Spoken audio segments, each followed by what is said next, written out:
Bonsoir et bienvenue dans le Grand JT. Tout de suite, le sommaire. Comment expliquer le si mauvais niveau des élèves français en mathématiques? Suite à la publication de la dernière étude Teams, on se pose la question avec nos invités dans quelques minutes. De tout temps, les hommes ont migré. C'est le sujet de la nouvelle exposition Migration, une odyssée humaine. Ça se passe au Musée de l'Homme à Paris. On en parle avec la commissaire de l'expo en seconde partie d'émission. Dans sa chronique, Charlotte Sauvager reviendra sur le parcours du Premier ministre François Bayrou. Mais avant cela, place à l'actualité de l'éducation avec Charlotte. Charlotte, bonsoir. Bonsoir Virginie, bonsoir à tous. Semaine cruciale pour la loi spéciale dont l'examen est prévu ce lundi à l'Assemblée. Et oui, faute d'avoir adopté un budget pour 2025, les députés examinent un projet de loi spéciale destiné à garantir la continuité de l'État. C'est un levier constitutionnel qui a été présenté en urgence mercredi dernier lors du Conseil des ministres. Il permet à l'État de continuer à percevoir l'impôt existant d'ailleurs pour assurer la continuité des services publics malgré donc la censure du gouvernement et de Michel Barnier qui a interrompu l'examen du projet de loi de finances. Une loi spéciale prévue dans la Constitution, mais qui a déjà fait débat puisque certains députés souhaitaient indexer sur l'inflation le barème de l'impôt sur le revenu, un choix pas raisonnable pour Pierre Moscovici, premier président de la Cour des comptes, invité ce matin sur France Info. La priorité, c'est d'abord de voter cette loi spéciale. Et je dis au passage qu'il ne me paraît pas raisonnable de penser que cette loi spéciale peut en plus indexer le barème du revenu de l'impôt sur ça veut dire quoi, pas raisonnable ? Par exemple, parce que c'est pas constitutionnel, tout simplement, parce qu'elles sont pas faites pour ça. Et le Conseil d'État l'a dit avec une très grande clarté. Ça ne veut pas dire qu'il faudra imposer des impôts supplémentaires aux Français, il faudrait y revenir. Et y revenir très tôt dans l'année avec un nouveau projet de loi de finances. Après ce nouveau projet de loi de finances, est-ce que c'est le même légèrement modifié ou est-ce que c'est un autre? Alors ça, c'est au nouveau gouvernement de l'examiner. Il y a sûrement des choses à reprendre, il y a aussi des choses à changer. Le projet de loi spéciale poursuivra ensuite son parcours législatif mercredi au Sénat. Cette procédure d'urgence doit être adoptée avant le 31 décembre en attendant qu'un nouveau gouvernement de François Bayrou propose un véritable budget pour 2025. Ensuite, dans l'affaire Samuel Paty, 8 accusés sont jugés depuis le 4 novembre devant la Cour d'assises spéciale de Paris pour leur implication à divers degrés dans l'attentat qui a coûté la vie au professeur d'histoire-géographie. C'était le 16 octobre 2020. Et oui, le parquet national antiterroriste a prononcé ces réquisitions aujourd'hui devant la Cour d'assises spéciale de Paris où se tient le procès depuis 7 semaines maintenant. Ils comparaissent pour leur implication présumée dans la campagne d'intimidation avant l'assassinat de Samuel Paty ou l'aide qu'ils auraient aussi apportée aux terroristes.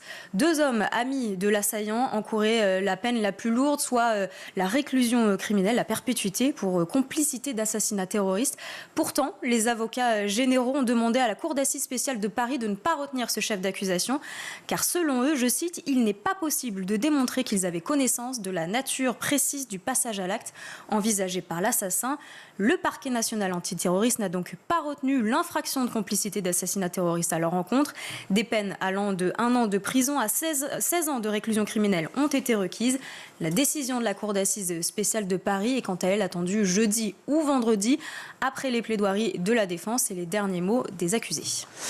À Mayotte, maintenant, la situation est plus que préoccupante. L'archipel français a été détruit samedi par le cyclone le plus violent et destructeur observé sur place depuis 1934, selon la préfecture. Un bilan de plusieurs centaines, voire milliers de morts est redouté. Et oui, le ministre démissionnaire de l'Intérieur, Bruno Retailleau, s'est rendu sur place ce matin pour évaluer la situation et coordonner les services de secours et de sécurité, alors que justement des secours supplémentaires étaient attendus dès aujourd'hui.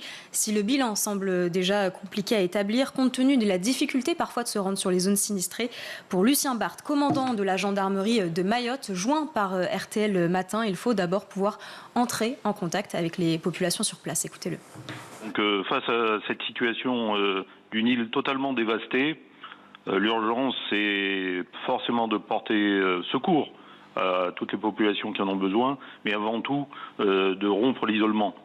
Nous sommes sur une zone qui est petite, mais avec très peu d'axes, et il faut absolument reprendre le contact avec tout le monde, ce qui a été fait depuis 2 jours désormais. Si l'île semble totalement dévastée, certains pensent déjà à l'avenir. C'est notamment le cas d'Antoine Placenza, CPE au collège Kawini 2 à Mayotte. Contacté par BFM TV, il a pu constater les dégâts, mais seulement à l'extérieur de son collège. Et pour lui, la situation est déjà catastrophique. Je ne vois pas comment on va pouvoir attaquer une rentrée scolaire.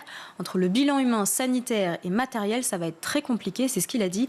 Les jours et les semaines à venir vont donc être très difficiles pour les habitants de Mayotte qui, après le bilan, vont devoir reconstruire. À Narbonne, les parents d'élèves trop absents et sans justification ont été convoqués devant le tribunal de police et condamnés à des amendes. Et oui, 57 parents d'élèves ont été condamnés à des contraventions le 12 décembre dernier pour l'absentéisme de leurs enfants à l'école ou au collège, selon RMC, avec des contraventions allant jusqu'à 750 € d'amende pour par jour d'absence non justifiée. Par exemple, certains collégiens présents au tribunal avaient manqué près de 50 jours d'école la dernière année scolaire. Les parents ont donc reçu des contraventions jusqu'à 150 € multipliés par 15 jours d'absence pour l'un d'entre eux, par exemple. Alors avant d'en arriver là, la ville de Narbonne a quand même mis en place une sorte de protocole. Dès qu'un élève est absent sans justification et plus de 4 demi-journées par mois, des solutions sont mises en place, mais parfois, ce n'est pas suffisant. C'est donc le procureur de Narbonne qui est à l'origine de cette expérimentation, en lien évidemment avec la mairie, le parquet et le rectorat. Il a expliqué que ces convocations à une audience sont l'ultime étape d'un protocole de suivi des parents.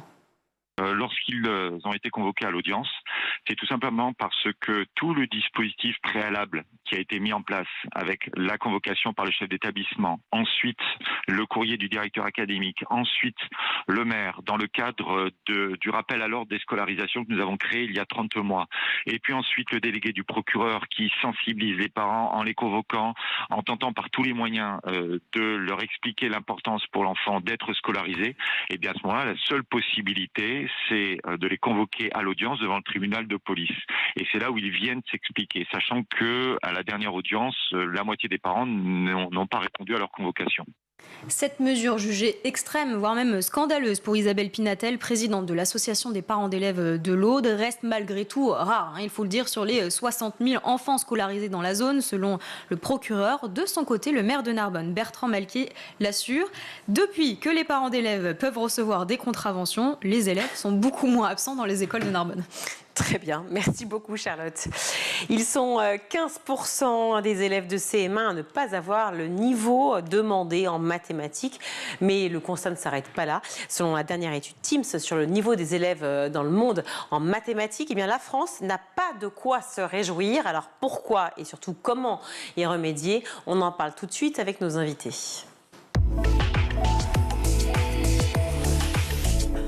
Pour en parler, je suis ravie d'accueillir sur ce plateau Sylvaine Schwer. Bonjour.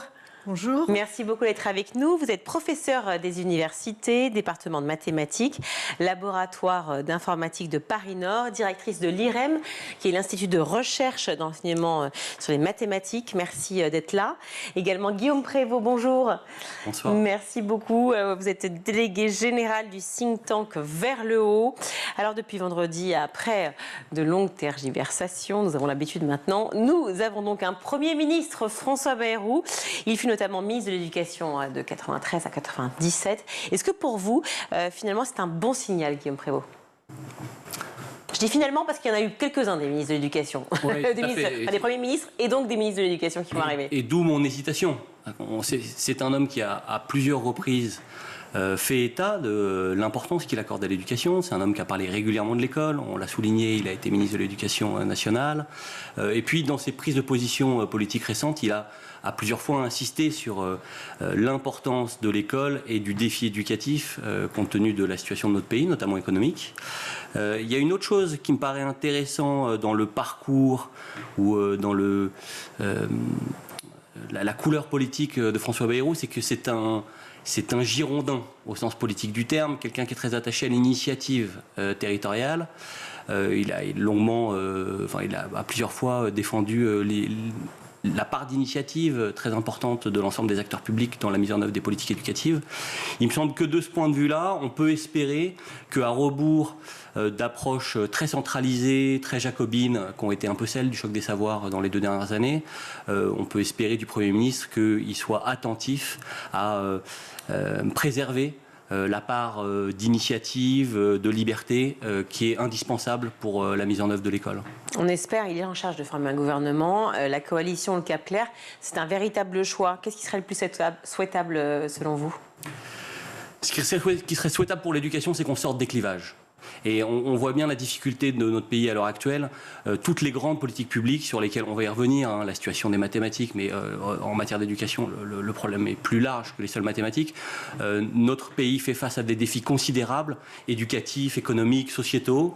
Et aujourd'hui, la capacité d'action publique de l'État, de l'administration, des citoyens est bloquée par des grands clivages réactionnaires, progressistes, égalité contre excellence, qui sont très loin des réalités concrètes du terrain et s'agissant d'éducation en particulier, des problèmes concrets des enseignants et des enfants.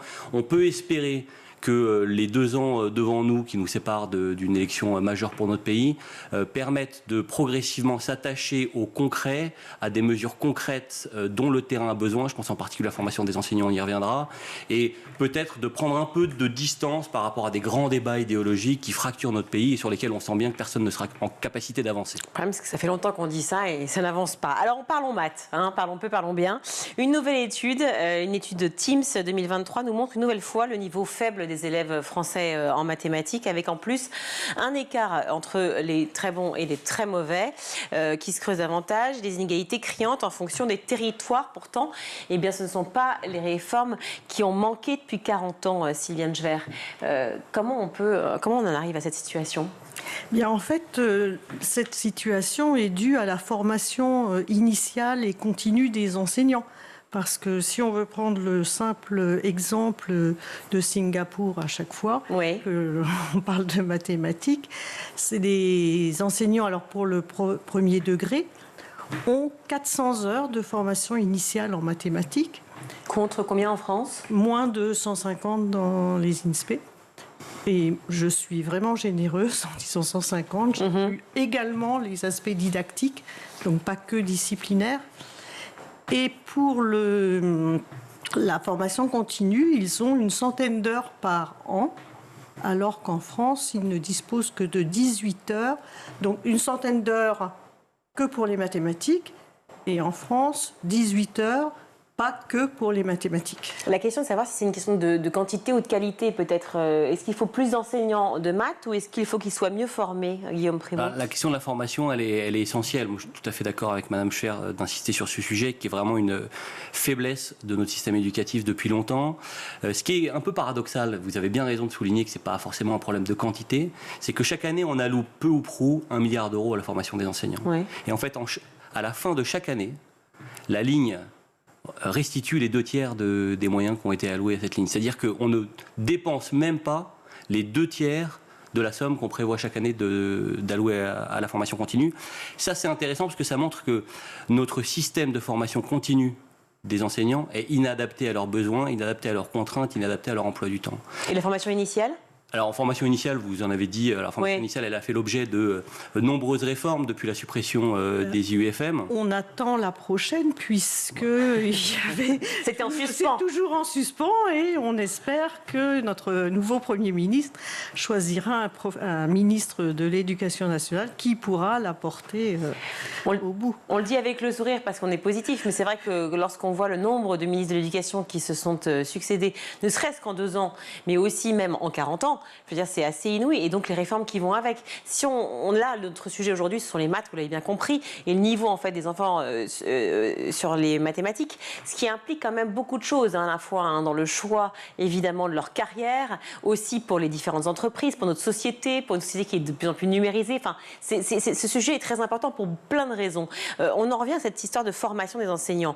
On l'a dit, est-ce que c'est une question de quantité, est-ce que c'est une qualité, est-ce que c'est une question de pédagogie aussi, Guillaume Prévost ? Alors, il y a une enquête qui est très intéressante, qui est l'enquête Thalys. Thalys, c'est une enquête toujours européenne. les enquêtes. Hein. En France, c'est bien, on fait que des enquêtes. Alors, c'est des enquêtes européennes c'est européen. qui permettent quand même de... Il y a quand même des pays qui les teams sont plus, c'est pas français d'ailleurs. Et qu'est-ce qu'ils font de mieux que nous et qu'est-ce que nous, on fait moins bien que les autres. Et les enseignants français sont, parmi les enseignants de l'enquête Thalys, ceux qui partagent le moins leurs pratiques. C'est-à-dire qu'on a une vision de la formation, des textes, des circulaires, un plan national de formation, un plan académique de formation, et puis, in fine, les enseignants ne sont pas formés. Quand on regarde les pratiques concrètes des enseignants, oui, par exemple, il y a Eduscol. Eduscol, c'est un site énorme, vous avez plein de ressources numériques que les enseignants utilisent très peu. En fait, quand vous faites des enquêtes, vous allez à la rencontre des enseignants, vous leur demandez qu'est-ce qui vous est utile pour préparer vos cours. En fait, ils se servent beaucoup de ce qu'ils trouvent couramment sur Internet. Et ce qui fonctionne, c'est les petits groupes locaux dans les établissements ou dans des réseaux d'établissements comme ça c'est en éducation prioritaire. Et ça montre qu'on doit passer d'un système qui voit l'enseignant comme un artisan tout seul devant sa classe à un système de formation des enseignants qui s'appuie davantage sur le collectif, la fameuse salle des professeurs où on fait très peu de formation.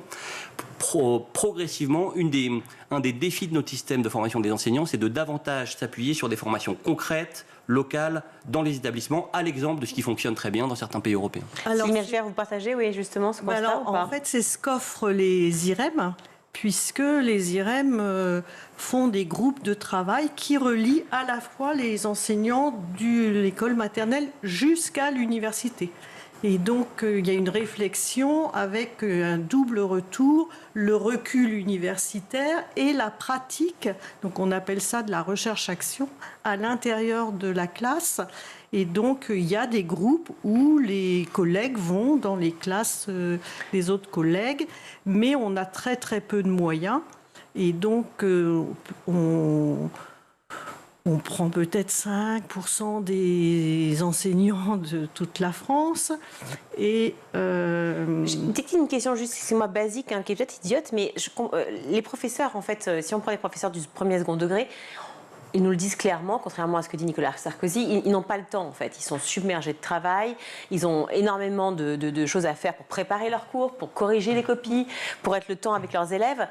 Comment avoir le temps aussi de pouvoir justement aller prendre ce temps-là ? C'est le week-end en fait qu'on va partager ces moments. Non, mais vous avez dit, oui, les réunions IREM, c'est le mercredi après-midi ou c'est après la classe et donc c'est aussi des gens très motivés. Je veux revenir aussi à Singapour. Quelqu'un qui entre à l'école pour devenir professeur des écoles et aussi du secondaire est pris si la condition nécessaire pour rentrer, c'est d'être dans les 30% meilleurs de sa classe d'âge, ce qui n'est pas du tout le cas en France. Et donc, le fait que les enseignants aient une qualité de disciplinaire moindre fait qu'on attend effectivement une formation tout au long de la vie beaucoup plus forte pour pouvoir les amener au niveau disciplinaire. D'accord, ça veut dire qu'il faudrait revoir peut-être les concours alors dans les enseignants ? Non, si vous revoyez les concours à la hausse, vous n'aurez plus personne. Ouais. Ouais, parce qu'il ne faut pas décorréler le niveau, parce que le niveau de l'école, le niveau des élèves, etc. Honnêtement, si on pose les mêmes questions qu'on va poser aux élèves de 4e à l'ensemble des Français, les résultats ne vont pas être probants. Et ben, ça tombe bien, il y a une nouvelle enquête, vous allez me dire, qui fait exactement la même enquête que Teams, mais qui pose la même question aux adultes. Le niveau des Français, il est catastrophique. Donc vous voyez que le problème des niveaux en mathématiques, c'est le problème du niveau en mathématiques des enseignants. Le problème du niveau de recrutement, c'est le niveau de recrutement des enseignants, mais c'est directement lié au niveau en mathématiques de l'ensemble des Français. Et ce niveau, il n'est pas bon. Il n'y a pas que les élèves qui ne sont pas bons. Non, je vous confirme, j'ai essayé de faire une fonction hier d'un niveau de 3e, j'ai eu du mal. Et bien ça montre que... j'assume. Quelque part, on reste très marqué, vous savez... Il y a les scientifiques, il y a les littéraires. C'est comme ça que ça marche chez nous. Et donc, en fait, si vous n'êtes pas à l'aise en mathématiques, si vous ne comprenez pas très bien les nombres, dès le plus jeune âge, on va y revenir, au niveau des inégalités de genre, par exemple, ou des inégalités sociales, en fait, très vite, on vous dit, mais c'est pas fait pour toi, toi, t'es un littéraire, tu vas faire autre chose. Mais c'est pas comme ça que ça fonctionne, en fait. On a un système éducatif qui trie et qui s'attache finalement à faire sortir des très bons en mathématiques, et on a un bon niveau de mathématiques dans les 1%, puisqu'on a quand même des médailles Fields, on a quand même des chercheurs de très haut niveau, mais par contre, le niveau moyen est très mauvais, parce que quelque part on dégoûte très tôt, dès la primaire, la majorité des enfants en insistant sur leur sentiment d'incompétence vis-à-vis des mathématiques. Alors qu'est-ce que nous disent les sciences cognitives ? Ils nous disent que quand vous dites à un enfant t'es mauvais, il va rester mauvais. Et donc, si on dit à un enfant, les mathématiques, c'est pas fait pour toi, il n'y reviendra jamais. Et donc, vous avez des gens comme ça qui traînent, alors peut-être vous avec les fonctions, moi avec d'autres choses, des sentiments d'incompétence dans les mathématiques. Dites-moi que vous avez une lacune en maths, parce que sinon je me sens seule. Non mais franchement, si je rebondis sur ce que vous dites très clairement, quand on est dans une situation telle que, effectivement, un élève de, je sais pas, de CM1 ou de CM2 qui a des problématiques, qui a des problèmes en maths, pourquoi lui dire tout de suite qu'il est mauvais? Je veux dire, les professeurs ne font pas ça tout de suite. Ils essayent de faire en sorte, au contraire, enfin vous avez été prof aussi, enfin je veux dire, vous êtes encore professeur d'université, on essaie de faire en sorte qu'il... Est-ce que c'est un problème de pédagogie? C'est ça la question aussi, parce qu'un professeur ne veut pas forcément l'échec de son élève, ni de sa classe. C'est surtout le fait que, alors que le professeur des écoles est pluridisciplinaire, tout est fait pour qu'on travaille discipline par discipline. Alors que des mathématiques, il y en a partout. En sport, dans Donc, les il faut être arts. transversal. Il faut être transversal et il faut faire venir les concepts de mathématiques à partir des usages. D'accord, donc si je reprends votre idée, l'EPS par exemple, vous allez me faire des tours de terrain, très bien, et là on va calculer en même temps, effectivement, pourquoi pas, le temps, le rapport, Voilà, etc. les rapports, etc. Et... Je lisais une expérience très intéressante, mais je pense un enseignant de premier degré qui expliquait qu'il s'attachait à la compréhension des fractions. Vous savez qu'on dit souvent les élèves français ils confondent 1,2 et 1,5. C'est quand même un petit problème. Pas mon cas. Pour expliquer aux élèves ce que c'était que les fractions, en fait, ils les emmènent dans la cour de récréation. La cour de récréation, enfin le préau de la cour de récréation est divisé en carreaux, et finalement, en leur faisant compter le nombre de carreaux, en les dotant de petits bâtons de la taille de chaque carreau individuel, c'est comme ça qu'il les introduit progressivement à la notion de fraction par la pratique de mesurer la longueur d'une cour de récréation. Voilà une bonne façon de procéder. Par exemple, maintenant, c'est très à la mode de faire végétaliser les cours d'école. Oui. Eh bien, faire végétaliser les cours d'école, il faut commencer par faire un plan, par penser le nombre de fleurs qu'on veut faire pousser, le nombre d'arbres, etc. Et donc, tout ça, c'est lié à... On convoque les sciences. Les mathématiques, les sciences, le français. Et donc ça, c'est des projets qui peuvent être pluridisciplinaires et un élève d'école maternelle peut avoir envie de faire quelque chose dans sa cour et puis un élève plus grand peut avoir les moyens de réaliser, de représenter mathématiquement ce que le petit veut. Vous parlez beaucoup de la primaire, pardon. Cela veut dire qu'en fait, si on n'a pas les notions lors effectivement des petites classes de primaire, on ne pourra pas les rattraper ensuite en mathématiques. Ma fille, elle a plus de 35 ans là, mais elle me disait en 6e, 5e, 4e, le programme, on a déjà fait ça avec son professeur de CM2, c'était M. Porry. Donc à part une ou deux choses qui étaient nouvelles, tout avait été fait d'une autre manière, mais à l'école primaire. Alors pourquoi les réapprendre? Parce que c'est les consolider? C'est parce que justement trop d'écart? Non, c'est pas on réapprend, c'est on revoit d'une autre façon. Moi, à l'université, j'enseigne aux licences première année de l'algèbre, donc quelque chose d'assez abstrait. Et je leur dis, souvenez-vous pour l'addition, on va expliquer comment on axiomatise l'opération d'addition. Souvenez-vous comment vous faisiez à l'école primaire avec des jetons, parce que c'est ça finalement que l'on formalise. Et donc c'est pas...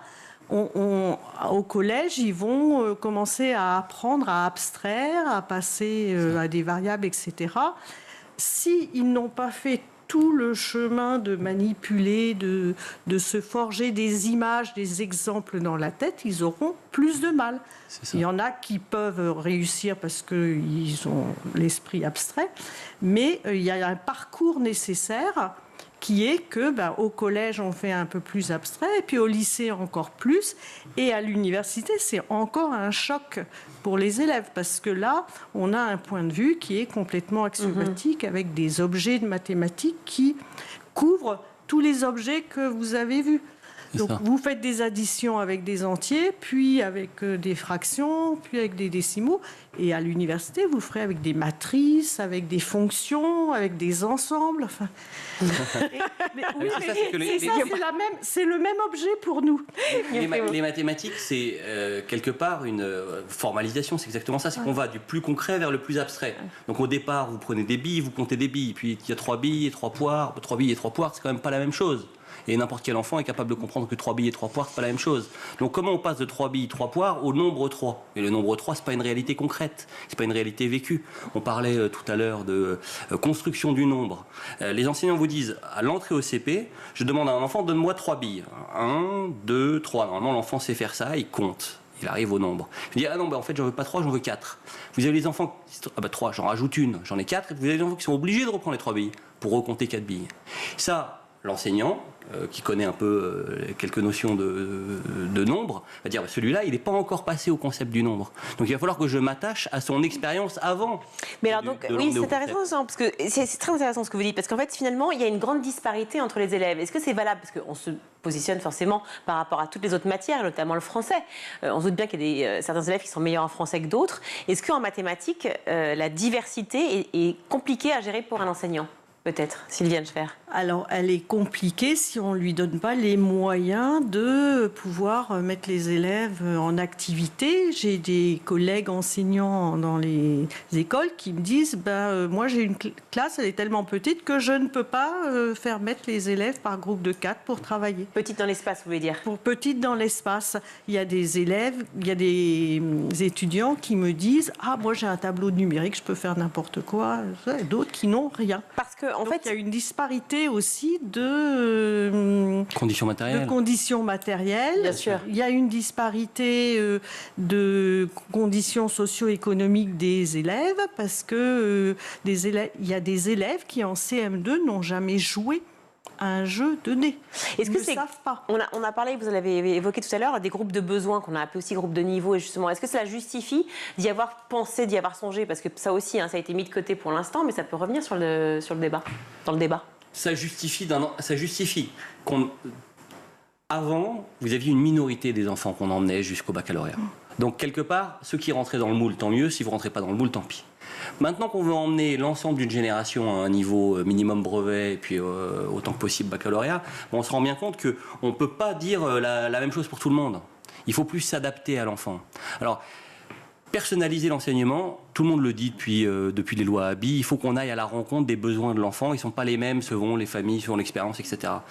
Est-ce que ça veut dire forcément groupe de niveau ? Quand vous dites groupe de niveau, vous dites finalement que c'est la même chose pour tout le monde, mais à un rythme différent. De mon point de vue, c'est moins ça que véritablement aller à la rencontre des besoins. Vous voyez, l'enfant qui est très on appelle ça groupe de besoins.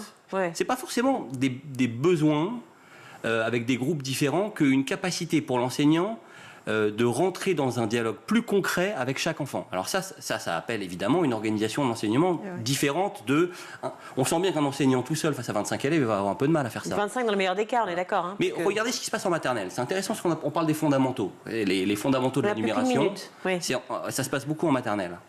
En maternelle, vous avez de plus en plus des ATSEM. C'est intéressant l'ATSEM, c'est intéressant d'avoir un auxiliaire éducatif parce que ça veut dire que en fait, vous êtes en coéducation, vous êtes plusieurs adultes face à un enfant. Et ça permet des modalités d'enseignement qui probablement peuvent permettre de mieux s'adapter aux besoins de l'enfant. En fait, avoir divisé par 2 le nombre d'élèves en classe de CP, c'était une bonne intention, mais pas une bonne idée. Il aurait fallu mettre 2 enseignants dans une classe de 24 élèves. Déjà qu'il nous manque déjà les enseignants pour une classe. Vous divisez par 2. Certes. Vous prenez toute la classe, mais avec 2 enseignants. C'est-à-dire, un enseignant va pouvoir s'occuper de certains élèves et l'autre d'autres. Et puis gérer les problèmes de ça veut dire qu'il peut y avoir d'autres types d'adultes et d'inclusion. Voilà. Alors ça, c'est aussi le problème d'ouvrir sa classe à d'autres. Et puis aussi, la problématique, mais malheureusement, on manque de temps, de comprendre pourquoi les filles sont un peu plus à l'écart que les garçons. Parce qu'il y a quand même aussi un vrai sur le genre. Question très intéressante. En 10 secondes. Un papa de deux petites filles. Moi, je peux vous garantir qu'une petite fille à 5 ans, elle n'est pas moins bonne qu'un garçon dans l'appréhension des nombres. Je vous confirme. Donc, ce dont il s'agit, c'est évidemment la transmission de stéréotypes de réussite aux petits garçons, aux petites filles. Le sujet n'est pas d'indifférencier garçons et filles. Le sujet, c'est de donner à chaque enfant, garçon ou fille, les moyens de sa réussite et de sa liberté. Et là, on est défaillant. Mais le cerveau en mathématiques est le même pour les femmes et pour les hommes. Hein. Ça, c'est confirmé. Ça, c'est bien de leur dire. C'est bien de leur dire. Merci beaucoup. Merci Sylviane Jevert d'être venue sur le plateau, professeure des universités, également Guillaume Prévost, délégué général du think tank Vers le haut. Merci mille fois de cette discussion sur le niveau des élèves français en maths. Merci, on va marquer une courte pause, on se retrouve.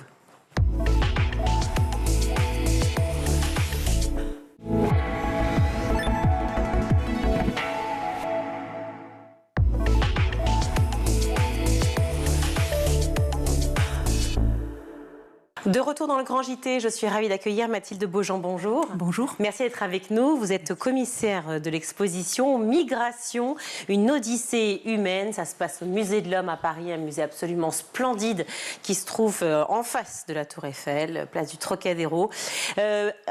Évidemment, les mots qui nous viennent à l'esprit, ou en tout cas qui viennent à l'esprit de certains, c'est invasion, intrusion, grand remplacement. C'est des termes qui reviennent en permanence dans le débat lorsqu'on parle de migration, ou plutôt d'immigration. Est-ce que ce n'est pas justement là où il faut replacer le contexte, où est le sujet, cette exposition qui justement est faite pour changer les idées reçues ? Alors on a souhaité parler de migration au pluriel et non pas d'immigration, justement pour axer l'exposition sur tous ces mouvements, sur la mobilité humaine dans son ensemble, sur le phénomène migratoire qu'on va essayer d'observer à l'échelle de la planète et sur le temps long. Alors une exposition qui démarre effectivement très forte, hein, avec une vidéo qui replace tout de suite, qui parle des mouvements de population, des déplacements, ce dont vous nous parlez. C'est aussi raconter évidemment notre histoire. On ne l'imagine pas du tout comme ça parce que finalement on voit que le prisme du présent et de ce que l'on connaît ou d'un passé qui est très proche, alors qu'il faut remonter justement bien plus loin. Et c'est ce que vous faites dès le départ.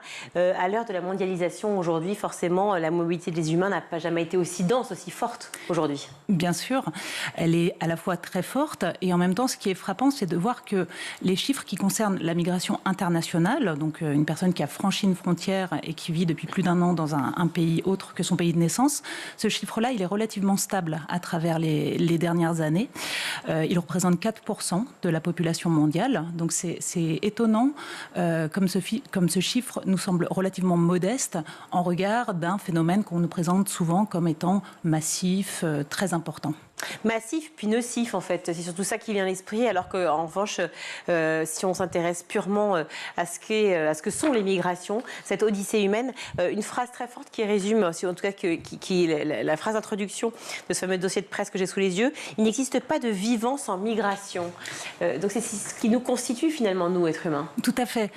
Cette phrase a été le cœur d'une édition, l'édition d'un manifeste que le Muséum national d'histoire naturelle a édité en 2018 et qui est le point de départ de cette exposition. Ce manifeste, en fait, replaçait la question de la migration au sein du vivant. Tout migre. Les pollens migrent, les bactéries, les planètes, la faune, la flore. Il n'y a pas de vivant sans migration et le mouvement permet la pérennité des espèces. À la suite de cette édition, le Musée de l'Homme, donc un des 12 sites du Muséum, a choisi de se focaliser sur l'être humain, qui est son sujet de prédilection, et de penser cette exposition, donc notre grande exposition temporaire, sur la mobilité humaine dans son ensemble. La mobilité humaine, c'est vrai que c'est un sujet qui est très mal, que peu de personnes connaissent. Pourquoi il n'est pas si bien enseigné finalement à l'école ? Pourquoi il est si bien enseigné ? Si peu enseigné. Ouais. Je pense qu'il est chargé, il est souvent connoté, ce fait social qui est pourtant un fait social, on va dire, comme un autre.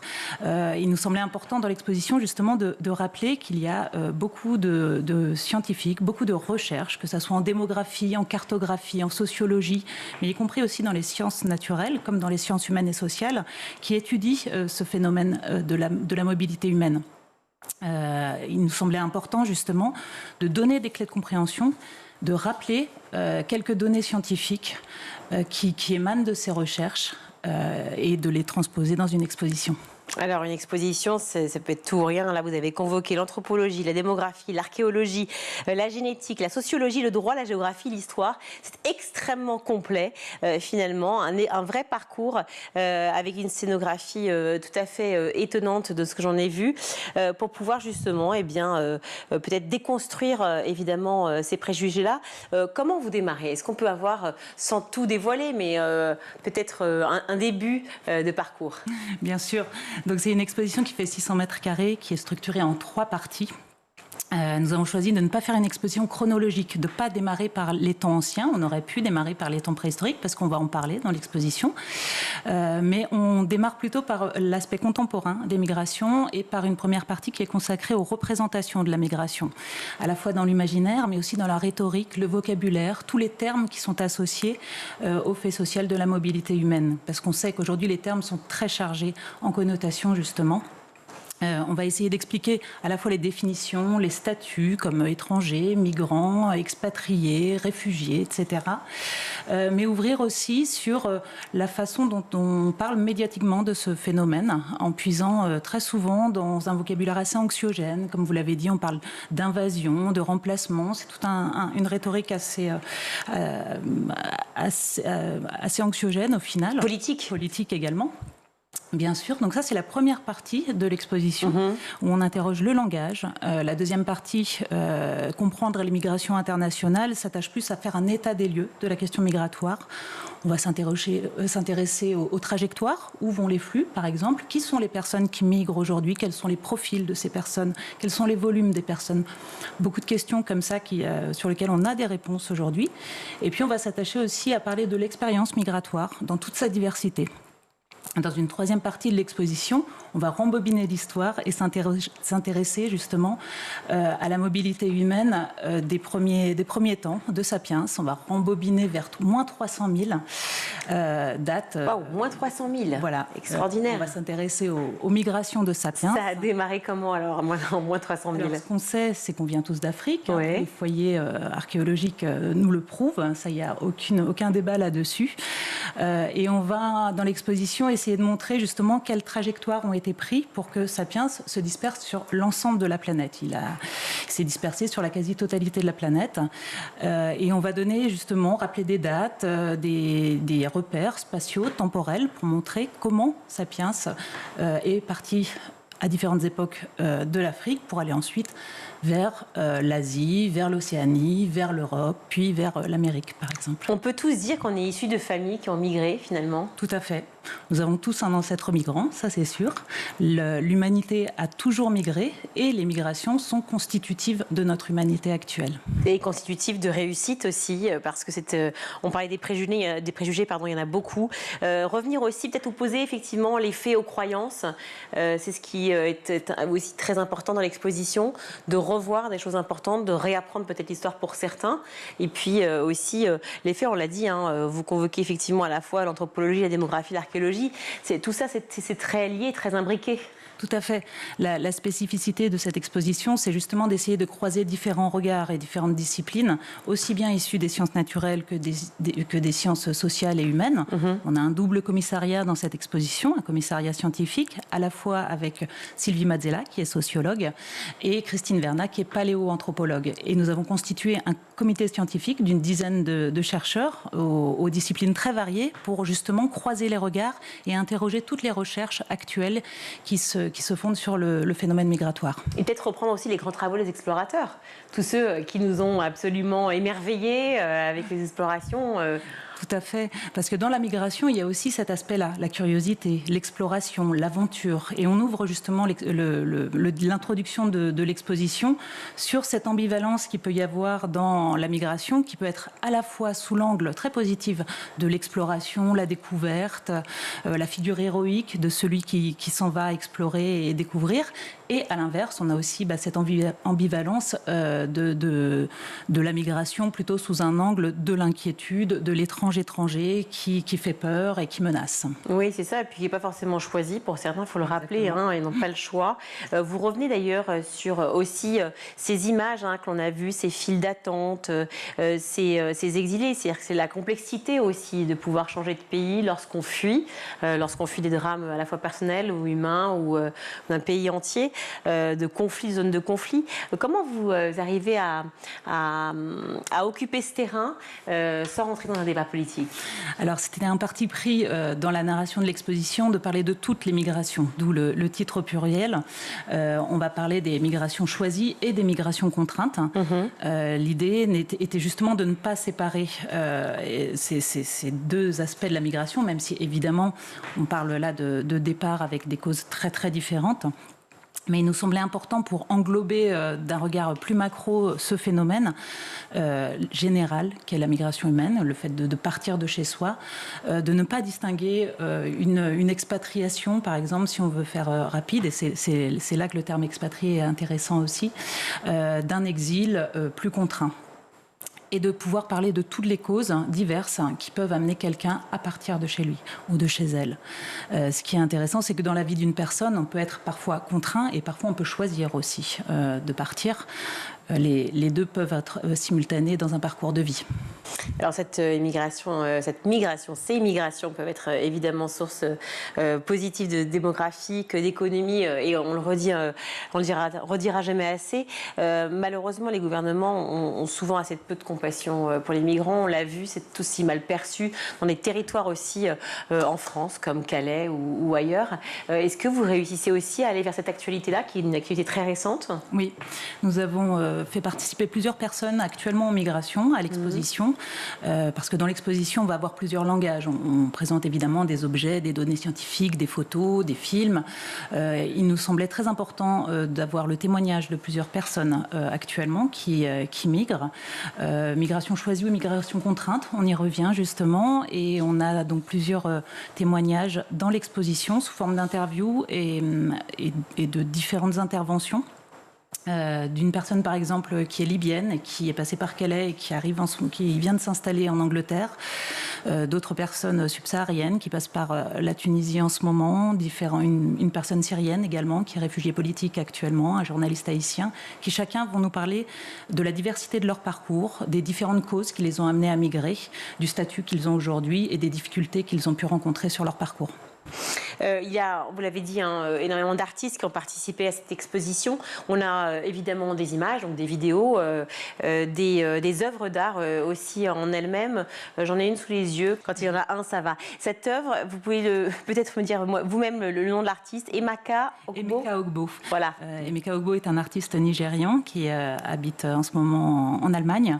Et il travaille justement dans son œuvre sur plusieurs sujets, mais aussi, particulièrement sur la question du mélange, du métissage, de la migration, et notamment dans le langage. C'est pour ça qu'on a choisi cette œuvre qui est un néon, donc lumineux. Il met en lumière en fait certaines phrases politiques de femmes ou d'hommes politiques qui ont pu avoir comme ça ce type de slogans ou phrases qui ont été ensuite qui ont beaucoup marqué en fait l'aspect politique. Cette phrase est celle d'un ancien ministre de l'Intérieur, Brice Hortefeux, pardon.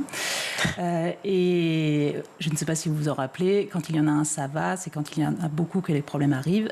Elle date de 2009. Emeka Ogbo a d'autres phrases comme ça. En fait, ce qu'on a trouvé intéressant dans son travail, c'est justement de mettre en lumière le poids en fait du vocabulaire autour de cette question migratoire et de la façon dont certaines phrases marquent l'histoire aussi, l'histoire politique et l'histoire médiatique. Là, on a vraiment la crainte du volume en fait qui est entre les lignes dans cette phrase-là. Sous-jacent aujourd'hui évidemment avec les diverses élections auxquelles on a assisté. Dernier petit point, enfin il y en a 1000, mais voilà, le temps nous presse. Juste par rapport à l'importance des scientifiques qui ont participé aussi de loin ou de près à cette exposition, à la construction de cette exposition. Qu'est-ce qu'on y apprend? Peut-être qu'on savait moins ou qu'on détaille moins? Alors peut-être que la partie justement sur l'archéologie, la génétique, différentes disciplines qui montrent comment l'humanité a toujours migré et surtout comment on le sait à travers justement les recherches actuelles de différents préhistoriens, paléoanthropologues par exemple. La façon dont ces recherches sont menées nous apprend beaucoup des migrations passées et nous montre comment nous sommes aujourd'hui clairement héritiers et héritières de migrations anciennes. Ce qui est intéressant, et c'est ce qui est vraiment développé dans la troisième partie de l'exposition, c'est de montrer comment tous les champs de nos sociétés actuelles, aussi bien nous-mêmes génétiquement, mais aussi ce que nous mangeons, nos langages, ce qui nous entoure, tout l'environnement dans lequel on s'inscrit, est héritier des migrations. Par exemple, au néolithique, donc qui apparaît au Proche-Orient et qui se déplace ensuite vers l'Europe et ensuite ailleurs. Cette période néolithique s'accompagne d'un grand changement de vie, de mode de vie agropastoral, donc la sédentarité, la céramique, la domestication des animaux, etc., nous vient du Proche-Orient. Et aujourd'hui, nos sociétés sont clairement issues et héritières de cet apport-là. Donc c'est important aussi de rappeler tout le mélange, le brassage, tout ce qui émane et tout ce qui s'inscrit dans ces premières migrations. Rappelez que sans mouvement, il n'y a pas de vie. Merci beaucoup d'être venue sur le plateau du Grand JT. Mathilde Beaujean, vous êtes commissaire de l'exposition Migration. Une Odyssée humaine, ça se passe au Musée de l'Homme à Paris. Prenez vos billets, c'est jusqu'au 8 juin 2025. Merci beaucoup d'être venue avec nous. Merci. D'être venue sur le plateau. On va retrouver tout de suite Charlotte pour sa chronique. Vendredi dernier, Emmanuel Macron a nommé le centriste François Bayrou comme nouveau Premier ministre, mettant fin donc à plusieurs jours d'impasse politique, en tout cas pour l'instant. À 73 ans, le fondateur et dirigeant du mouvement démocratique centriste, le MoDem, donc, est bien connu des Français.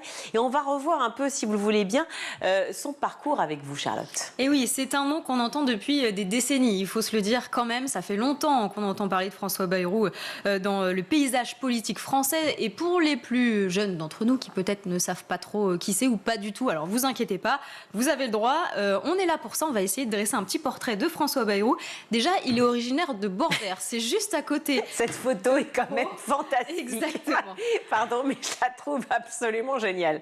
D'accord, excusez-moi. Il prend la pause. Non, mais c'est important. Je vous ai coupé. Originaire de Bordère. Cet homme-là est donc originaire de Pau, dans les Pyrénées-Atlantiques. Quelque chose qui revendique très souvent, c'est d'être proche du peuple, être ancré dans son territoire natal. Il y est resté, d'ailleurs, il y a toujours sa maison et ses chevaux.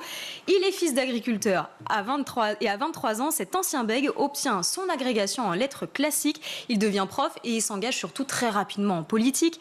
D'abord comme militant pour le compte de Valéry Giscard d'Estaing, puis comme chargé de mission ou encore conseiller ministériel. Il a occupé presque tous les mandats. Conseiller général à 30 ans en 82, conseiller municipal de Pau en 83, député 3 ans plus tard, président du conseil départemental des Pyrénées-Atlantiques, eurodéputé et enfin maire de Pau depuis 2014. Ah, c'est vrai que François Bayrou a une carrière politique fantastique et notamment, enfin énorme en tout cas, et notamment il a été ministre de l'Éducation. Exactement, et malgré ces 4 décennies de vie politique, il n'a été que 2 fois ministre. Alors c'est déjà pas mal. La première fois, c'était sous Édouard Balladur en 93, alors que François Mitterrand est président de la République. À 41 ans, il devient donc, vous l'avez dit, le plus jeune ministre de l'Éducation nationale sous la Ve République. Bon, après ça, vous savez, il y a Gabriel Attal qui est arrivé avec ses 34 ans en 2023. Enfin bref, en ce qui concerne le bilan de François Bayrou à l'éducation, on retiendra sa volonté de donner la priorité aux fondamentaux, renforcement de l'apprentissage du français et des mathématiques, et cours de remise à niveau en petits groupes dès la 6e.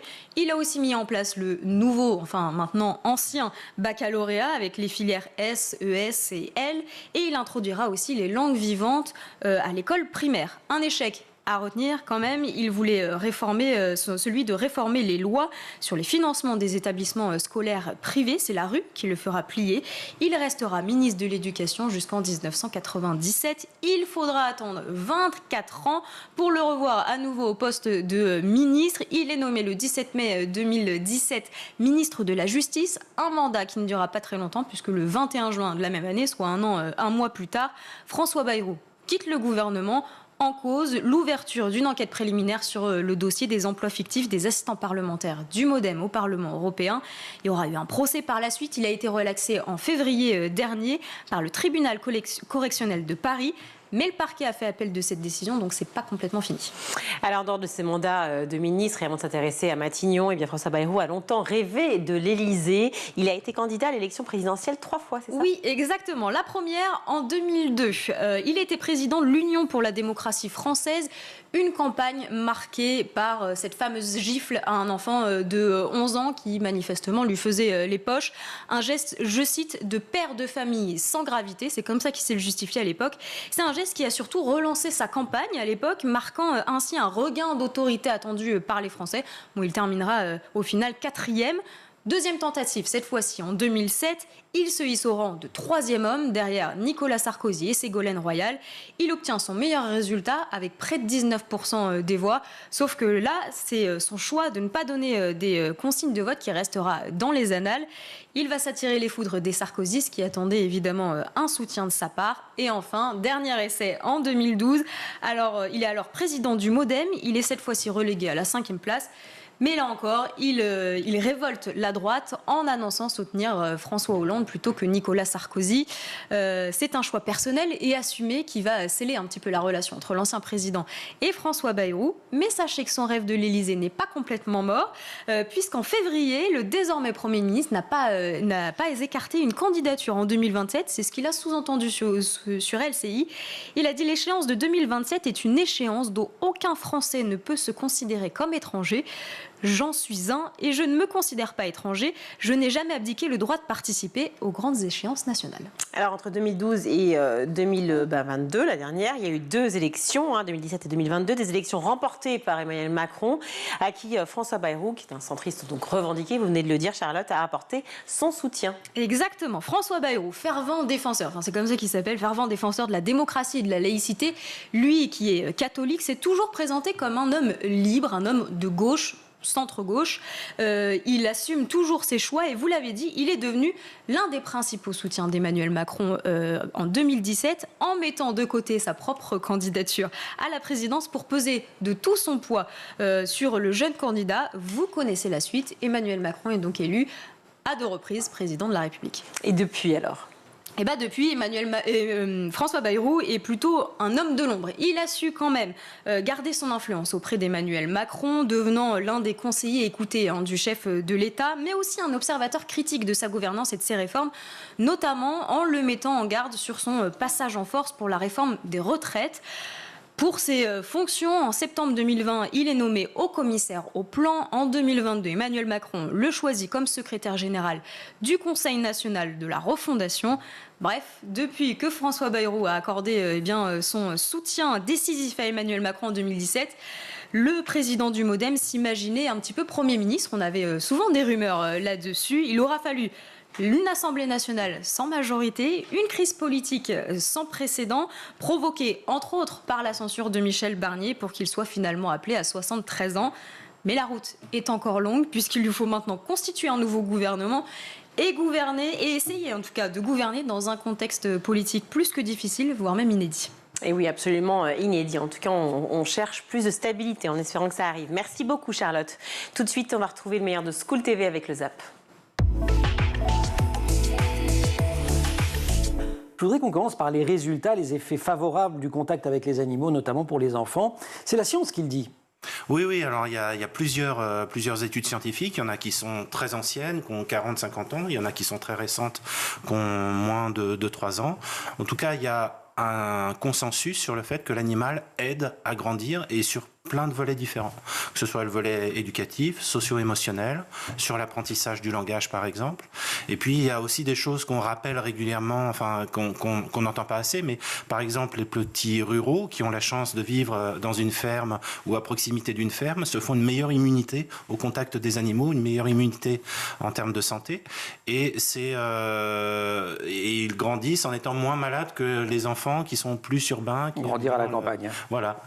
Ça rejoint les choses qu'on a pu entendre. Si je reviens sur ce que vous venez de dire, sur les différents effets favorables de cette fréquentation des animaux par les enfants, et quand je dis que la science le documente, ça a des effets y compris chimiques. Le cortisol baisse, c'est-à-dire que le stress diminue. Le stress diminue. Ça a des effets sur le cœur. Aussi. Qu'est-ce que j'ai vu? Bon, tension artérielle, normalement, ça concerne moins les enfants, mais ça existe. Et puis les capacités physiques, en tout cas avec certains animaux. Oui, tout à fait. Le cheval, c'est assez évident, quoi, mais le chien, c'est pareil. Chien, cheval, on apprend finalement à faire un travail de motricité, de psychomotricité avec l'animal. Quand on est vraiment, si on se concentre uniquement sur les enfants, on va effectivement être dans une démarche de donner des consignes à un chien ou un chat, de le suivre. Le chat marche dans l'appartement, j'essaye de le suivre à quatre pattes. Donner des consignes à un chat. Voilà, bonne chance. Quelle est votre histoire, quel est votre rapport justement à ces maltraitances, justement? Pourquoi c'est votre cheval de bataille aujourd'hui? Avant de travailler principalement sur les enfants, j'ai travaillé 12 ans sur les violences faites aux femmes notamment. Et puis, beaucoup de femmes qui ont témoigné dans mes livres, parce que je suis écrivain aussi, m'ont révélé des maltraitances étant enfant, notamment sexuelles. Et c'est ce qui m'a fait aller vers les enfants. Ma mère a également subi l'inceste, sa sœur aînée aussi. Donc, j'ai connu l'impact de ce fléau aussi sur ma propre personne, puisqu'il y a toujours des conséquences négatives aussi sur les enfants. Et donc, je me suis dit, il faut aller sensibiliser les enfants, faire de la prévention. Donc, j'ai fait des clips d'abord de prévention sur les violences sexuelles, dont un qui avait été repéré par la mairie de Nice, qui m'a demandé si on sensibilisait les enfants. J'ai dit, oui, alors qu'on ne l'avait jamais fait. On a monté un tout petit programme qui s'appelait Les maltraitances, moi j'en parle. On est allé sensibiliser 300 enfants. On était 2 à l'époque, l'association n'était pas encore créée. Et en fait, pendant cette intervention, ça a confirmé en fait le besoin, puisque des enfants avaient révélé des violences sexuelles, et notamment sans connaître les interdits. Donc les 2 grands points, on va dire, qui m'ont motivé fortement, c'est les méconnaissances des maltraitances dans leur ensemble chez les enfants, et surtout la méconnaissance des interdits des violences sur les enfants. Alors coloris, pour celles et ceux qui ne connaissent pas forcément, je veux bien que vous nous en disiez quelques mots avant justement qu'on parle de cette grande nouveauté justement. Merci Amélia. Oui, merci beaucoup Philippine. Eh bien, Coloris, c'est une approche qui permet d'initier les enfants au numérique, à la technologie, mais sans aucun écran.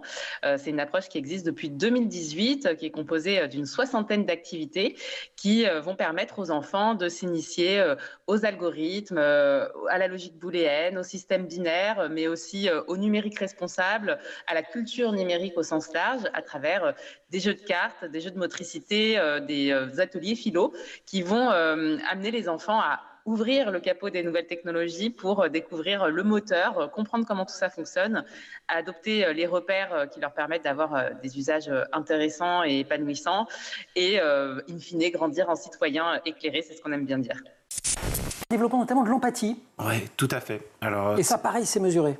Oui, alors il y a eu effectivement plusieurs recherches, notamment des laboratoires français, l'université de Rennes, le laboratoire d'éthologie, qui a fait des mesures d'eye tracking, donc sur des lunettes. Donc, suivi des yeux, eye tracking, ouais. Donc c'est pas invasif.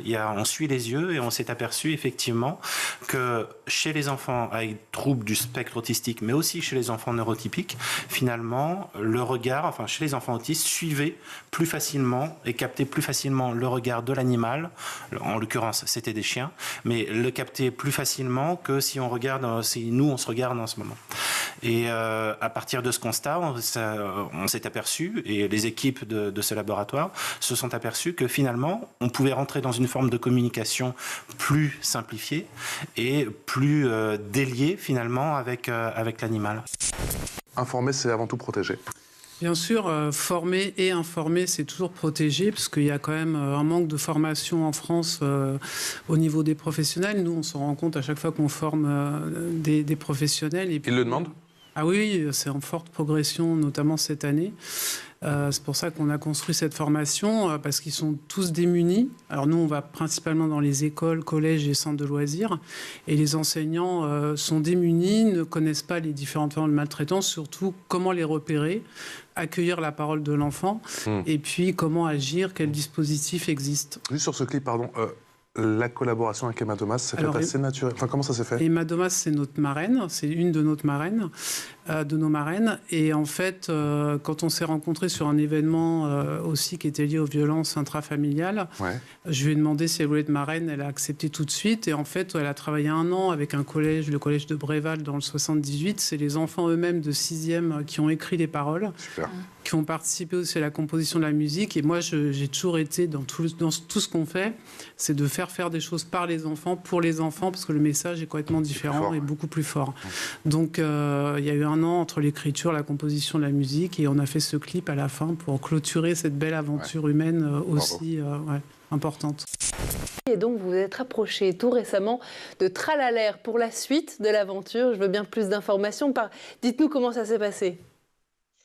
Ça s'est passé de manière très naturelle. Tralalaire, c'est un acteur qui a maintenant 25 ans d'existence dans l'éducation au numérique et par le numérique. C'est vraiment un acteur reconnu et c'est aussi une organisation ESUS, entreprise solidaire d'utilité sociale, tout comme Coloris. Donc déjà, il y avait des vraies proximités d'activités et de valeurs. Et nous, Coloris, on cherchait effectivement à trouver une solution pour essaimer encore plus, parce qu'aujourd'hui, on a vraiment des résultats très satisfaisants sur le terrain, des clients très contents, des enfants qui nous adorent, qui veulent revenir, recommencer d'année en année. Et on cherchait une solution aussi économique pour pérenniser notre activité. Et Tralalaire, qui est un acteur installé maintenant depuis de nombreuses années, nous a paru un partenaire évident. C'est un rapprochement stratégique pour nous qui va nous permettre de renforcer nos activités en s'appuyant sur l'expérience de cet acteur reconnu. C'est la fin de ce grand JT. Merci à vous tous de l'avoir suivi. Merci à toute l'équipe qui a préparé cette édition. Aujourd'hui, à la réalisation, c'est Romain Luc, le son Thibaut Goury-Lafont, le maquillage Laure Audemont, Laura Girard et Emma Ferré à la rédaction. Également, Charlotte, merci beaucoup d'avoir été avec nous. C'est toujours un bonheur de vous avoir, bien sûr, pour moi comme pour tous ceux qui nous regardent. On vous retrouve en janvier sur le plateau. Exactement. Et d'ici là, nous, on se retrouve demain. Bonne soirée. Ciao.